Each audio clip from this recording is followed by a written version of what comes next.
So I've got the power systems done. I've got the motors hooked up to the speed controllers. The speed controllers have their wires. You can see there's a red one and a black one. This is the this is the ground side and this is the power side. And basically this is done now. So what I'm going to do next is grab the flight controller and hook the flight controller up to the receiver and then hook it up to the computer and get the receiver and the flight controller and program it with the flight modes. And then I'm going to mount that on here, and let's see, here's the little plate where the flight controller will go on, and this is actually little rubber mounts, so they go on there like that. And once I get the receiver and the flight controller set up, that's when I mate those two together. And these are the wires that plug into the flight controller. I take the power out because it doesn't need power. All it needs is ground and signal. And then what I do with these is, since this is a 5 volt, because this is coming off of this is 5 volts, I'm going to use this power to power LED lights that'll be underneath. So these will actually come into play. And then I'll use, there's wires that I'll take off of these grounds to use for the LEDs that'll be under here. So that's the next step, but that's it. The motors, purple motors, purple motors,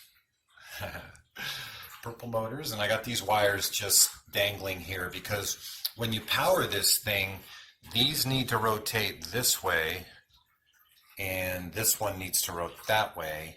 And sometimes when you fire this thing up, they'll rotate the wrong way. And usually if you just change one or two of these wires, it'll make it go the other way. So that's where we're at. Just got done soldering it up. And we got plenty of room. This is a little sloppy in here. I wish this wasn't so sloppy, but I'll try to tidy that up a little bit. But there you go. So this is the agony of defeat here. I got the thing all set together. This is the little telemetry radio. I had it actually set up underneath here, but what's happened here is that I've got 3 motors working, and this one's crapped out on me. This one was acting wonky before, but I cannot get that motor to work. So, wah, wah, wah. This is a bummer because, as you could see, I had it about 90% done. It was ready for a flight test, and I don't know what's happening here, so I'm kind of bummed out. This has to come apart, and that's not that easy. So I'm not sure what I'm going to do here. That's not good. Well, back to the drawing board. Well, part of the problem last time was that I only could get 3 of the motors to work and 1 motor wasn't. And the problem was that the power control board here had a 90 amp capacity and there were 30 amp speed controllers. So if you only figure 3 of them ran, that was 90 amps, which was the capacity of the speed controller. I went down to 20 amp speed controllers, which are much smaller, but they work.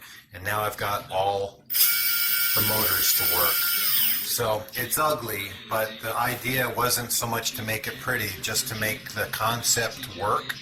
Now I'm going to break it all down, make it all pretty, and pretty much this thing's ready to go. So the next time you see it, it'll be all finished. And the coolest parts is the motors match the body.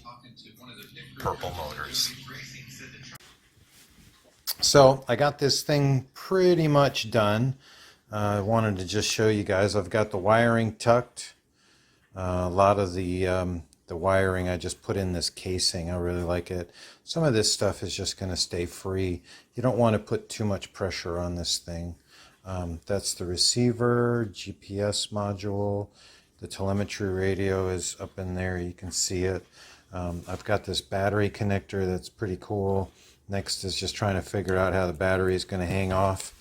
There's going to be a 3-axis gimbal hanging down here, and You can see some red wires. This is actually a retractable landing gear, and it's going to be automated, but I don't want to just show you guys that it fires up. Purple motors. Here we go.